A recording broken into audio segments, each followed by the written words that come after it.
Hello दोस्तों, मेरे channel पे आपका स्वागत है। तो हमारी यूपी ट्रिपल एस सी की पेट की हिस्ट्री की सीरीज का 15वां वीडियो है। इसके पहले हम लोगों ने बाबर तक का इतिहास पढ़ लिया है। मुगल वंश में हमने बाबर को ख़त्म किया था और उसके बाद में अब हम पढ़ने वाले हैं हुमायूं के बारे में।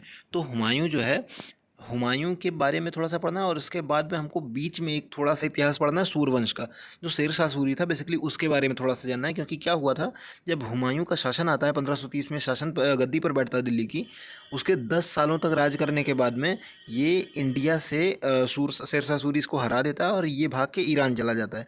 ईरान में ये लगभग 15 वर्षों तक रहता है और 15 वर्षों तक रहने के बाद वहाँ से ये वापस इंडिया में आता है। 1555 में वापस यहाँ की गद्दी हथियाता है और फिर साल भर के बाद इसकी मृत्यु हो जाती है। तो बीच में थोड़ा सा सूर्यवंश का पार्ट है, तो वो भी देखते हुए चलेंगे। तो चलिए ये वीडियो स्टार्ट करते हैं। तो सबसे पहले देखते हैं इसके पिता का नाम क्या था। इसके पिता का नाम बाबर था, जैसा सभी को पता है। इसकी माँ का नाम महाम बेगम था। दरअसल बाबर ने एक से ज़्यादा शादियाँ करी थी, लगभग 3 4 5 पत्नियाँ उसकी थीं। तो देखते हैं, ये महाम बेगम का लड़का था और इसका जन्म जो है ये काबुल में 1508 में हुआ था। और इसके भाई बहन देख लेते हैं। ये भाई बहन इसके थोड़े इंपॉर्टेंट इसलिए भी हो जाते हैं क्योंकि इसके लाइफ में इसके भाई बहनों का बड़ा इंटरफेरेंस रहता है। बहुत परेशान भी उनसे रहता है और कई बार वही जो है इसकी सहायता भी करते हैं। तो अभी देखते हैं वो आगे हम कैसे क्या होता है। तो कामरान जो है, इसका पहला भाई कामरान था, ये इसकी गुलरूख बानो बेगम का लड़का था। और अस्कारी था, ये भी गुलरूख बानो बेगम का लड़का था। फिर इसका एक भाई था हिंडाल, ये दिलदार बेगम का लड़का था। और इसकी एक बहन थी गुलबदन बानो बेगम। आपने एक पुस्तक सुनी होगी हुमायूं नामा। ये हुमायूं नामा की रचना जो है ये इसी गुलबदन बानो बेगम ने ही की थी। तो इसके प्रमुख इसके लाइफ के युद्ध देखते हैं, इसने कौन कौन से युद्ध लड़े थे और उनका नतीजा क्या रहा था। तो सबसे पहले जब ये 1530 में राजा बनता है, तो बाबर ने तो अपने उसमें अपने जितने भी अभियान किए थे उसमें लगभग सारे अभियानों में ये इसके साथ रहा था। तो इसको एक एक्सपीरियंस तो अच्छा खासा था युद्ध का। तो इसने राजा बनने के साथ ही सोचा कि लाओ अब धीरे धीरे जो है अपने साम्राज्य का विस्तार करते हैं। क्योंकि बाबर बहुत एक बड़े क्षेत्र को नहीं जीत पाया था, एक लगभग ये यूपी और थोड़ा सा मालवा वाला प्रदेश जो है हल्का फुल्का जीत पाया था। तो ये सबसे पहले एक्सपेंशन करने का सोचता है। तो ये सोच के इसने कलिंजर के किले पे घेरा डाल दिया 1531 में। वहाँ के राजा थे प्रताप रुद्रदेव। एक एक छोटे से घेराव के बाद में, एक थोड़े से समय के घेराव के बाद में किले के, प्रताप रुद्रदेव की इसके साथ संधि हो जाती है। वो कुछ इसको धन देते हैं और क्षतिपूर्ति दे के, और इन दोनों के बीच में संधि हो जाती है। ये युद्ध बेनतीजा रहता है लगभग। इसके बाद फिर दूसरा युद्ध होता है दोहरिया का। तो दोहरिया का युद्ध होता है ये 1532 में। 1532 में दोहरिया का युद्ध होता है हुमायूं और महमूद लोदी के बीच में। क्योंकि इस बीच में क्या था, थोड़े से अफ़गान लोग थे, ये बड़े परेशान कर रहे थे बीच में। तो इसने जो है दोहरिया के किले पे इसी बीच में आक्रमण किया 1530 में। यहाँ पे हुमायूं का सामना होता है महमूद लोदी से। अब यहाँ पे हुमायूं महमूद लोदी को हरा देता है। इसके बाद फिर चुनारगढ़ का घेरा जो है ये 1532 में डालता है। चुनारगढ़ का घेरा 1532 में लगता है और इसमें जो है ये हुमायूं ने शेर खान से संधि कर ली थी। और जो शेर खान था, शेर खान का एक पुत्र था कुतुब खां। तो कुतुब खां को उसने क्या किया, उसी संधि के फलस्वरूप उसने, शेर खान ने अपने पुत्र को इसकी सेवा में भेज दिया हुमायूं की। और ये युद्ध भी बेनतीजा रहा लगभग। इस युद्ध में, दोहरिया के युद्ध में, ये एक छोटा किला था और वो जो था इसका राजा जो था ये महमूद लोदी, ये भी मारा नहीं गया था, ये बच के भाग निकला था। इसी की सहायता करने की वजह से ये शेर खान के साथ इसका युद्ध हुआ था। चूँकि ये जब युद्ध हो रहा था दोहरिया का, तो ये शेर खान भी इसी किले में मौजूद था दोहरिया में और उसका साथ दे रहा था। जब वो हारने लगा तो ये भाग लेता है वहाँ से और फिर आने के बाद ये चुनारगढ़ में घेरा डालता है और वहाँ पे ये सारी घटनाएं होती हैं। फिर देखते हैं जब 1532 में इन दोनों के बीच में संधि हो जाती है, तो फिर कुछ टाइम तक इन दोनों के बीच में कोई संघर्ष देखने को नहीं मिलता। जो हुमायूं था, हुमायूं भी थोड़ा सा जो आपका पूर्वी भारत था, दिल्ली के इधर का पूर्व का भारत था, यूपी और थोड़ा बंगाल का साइड, इस पे ध्यान ना देके वो पश्चिम भारत पे ज़्यादा ध्यान देने लगता है। तो देखते हैं इसी क्रम में ये बहादुर शाह जो था, बहादुर शाह के साथ इसका संघर्ष हो जाता है। तो बहादुर शाह के साथ साथ इसका संघर्ष जो था ये लगभग 1534 के आसपास होता है।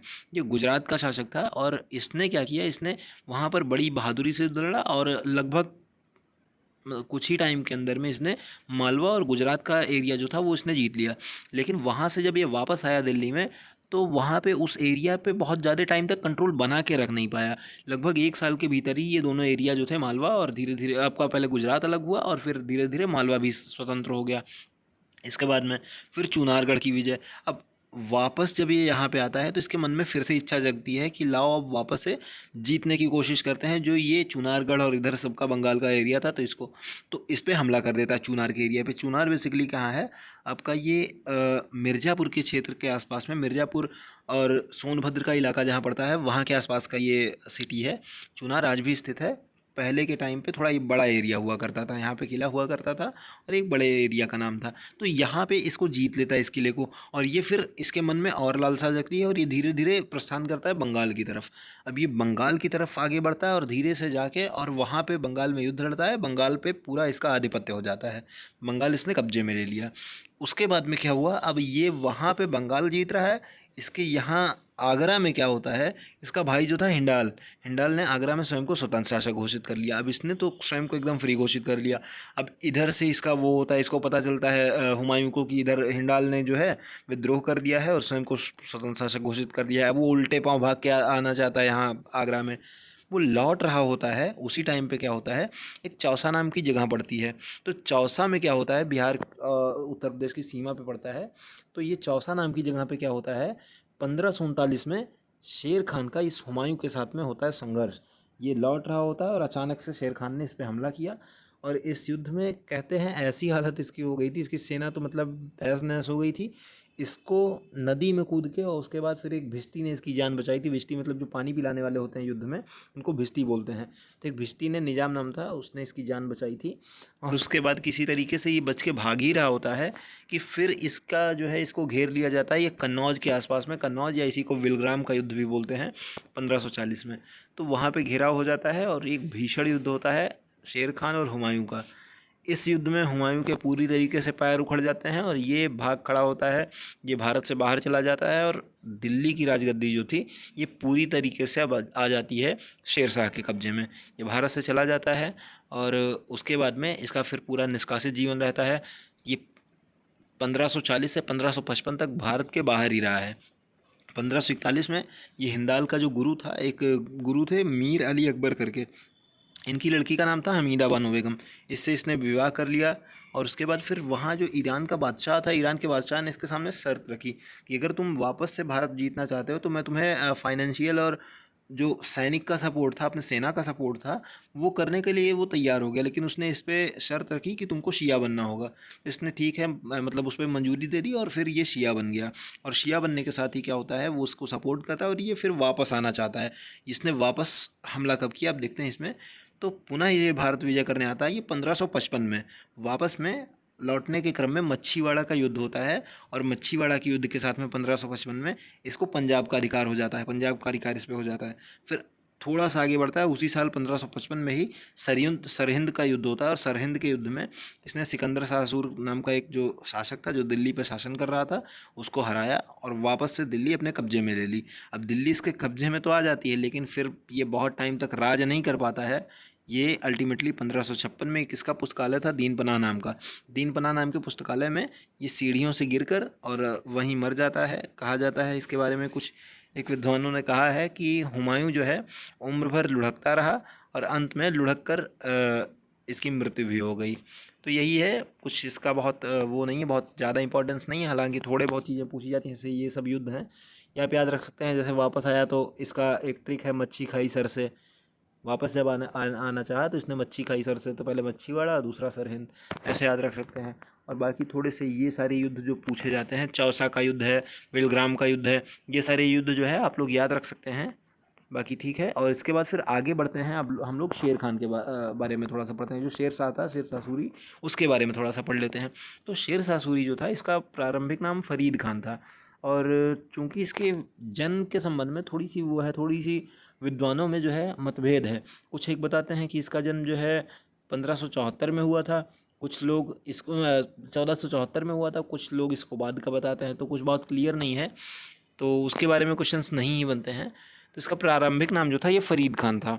और इसके पिता जो है, ये बिहार में सासाराम करके एक वो पड़ती है, एक क्या बोलते हैं, एक ज़िला पड़ता है, वहाँ के ये जमींदार हुआ करते थे। तो इसने काफ़ी समय तक अपने पिता का वो देखा, पिता की जागीर देखी, और उसके बाद फिर वहाँ से भाग निकलता है। इसको समझ में नहीं आता, इसको अच्छा नहीं लगता है, तो ये आके और फिर इसने जो है बहार खां लोहानी करके एक वहाँ का चुनार के आसपास का, चुनार और थोड़े उधर के रीजन का एक राजा हुआ करता था। राजा क्या क्या है, एक सूबेदार कह सकते हैं। तो इसके यहाँ ये नौकरी करता है, इसका लड़का था, इसके लड़के का ये अंगरक्षक बन जाता है। और उसी क्रम में क्या हुआ, इसने जो है एक शेर को अकेले एक तलवार की वार से मार दिया था। ये उसके बच्चे को लेके कहीं आ जा रहा था, कुछ कर रहा था, तो उस पर शेर ने अटैक किया था और इसने तलवार के एक वार से उस शेर को अकेले ही मार दिया। इस वजह से इसका नाम जो है फरीद खां से इसको शेर शाह की उपाधि इसी बहार खां लोहानी ने दी थी। इसने कुछ वक्त जो है हुमायूं की सेना में भी बिताया था और उसके बाद में इसने जो है ये ठाना था कि अब ये जो है वापस से जाके और अपनी एक सेना बनाएगा और इसको ख़त्म कर देगा, इसको भारत से भगा देगा। और इसने वास्तव में किया भी। ये क्या होता है, 1540 के विलग्राम युद्ध के बाद में ये दिल्ली की गद्दी पर बैठता है और वहाँ पे क्या होता है, ये मतलब बहुत शैतानी दिमाग का बंदा था। तो इसने बहुत सारे मतलब युद्ध लड़े, लगभग 4-5 साल में ही बहुत सारा युद्ध लड़ा। उसमें बहुत ज़्यादा नहीं पढ़ना है, बहुत ज़्यादा पूछा भी नहीं जाता है। 1545 में क्या होता है, एक कलिंजर का किला पड़ता है आपका। तो कलिंजर के किले में एक राजा हुआ करते थे कीरत सिंह, उनके खिलाफ में ये कर रहा होता है चढ़ाई। उस किले पर जो है ये जीतना चाहता है उसको।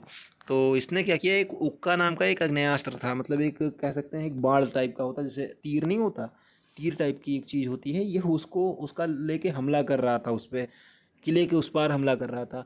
वो उक्का नामक आग्नेयास्त्र जो था ये उसके किले की दीवार से लड़ता है और रिकोशे हो जाता है। रिकोशे मतलब आपको कैसे बताऊं, जब आप कोई भी मान लीजिए किसी दीवार पे गोली चला रहे हैं या कोई भी एक तीर वगैरह मार रहे हैं और दीवार से लड़ के ये वापस आप ही की तरफ आए और आपको हर्ट कर दे, तो इस इफ़ेक्ट को बोलते हैं रिकोशे।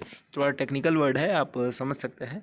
तो ये जो है ये उक्का वाला आग्नेयास्त्र जो था ये इसी पे भारी भारी पड़ जाता है और ये वापस आके इसी को लगता है और इससे जो है इसकी मृत्यु हो जाती है। और इसके बारे में थोड़ी सी और चीज़ें देख लेते हैं। तो इसका जो मकबरा है ये सासाराम में है। ये हिंद और ईरानी वास्तुकला का एक मिश्रण है और इसका सबसे प्रथम मिश्रण जो है यही शेरशाह का मकबरा है। ये पूछा भी जा चुका है क्वेश्चन, तो आप ये याद रखेंगे कि हिंद और ये ईरानी वास्तुकला का मिश्रण का प्रथम उदाहरण जो है ये शेरशाह के मकबरे में देखने को मिलता है।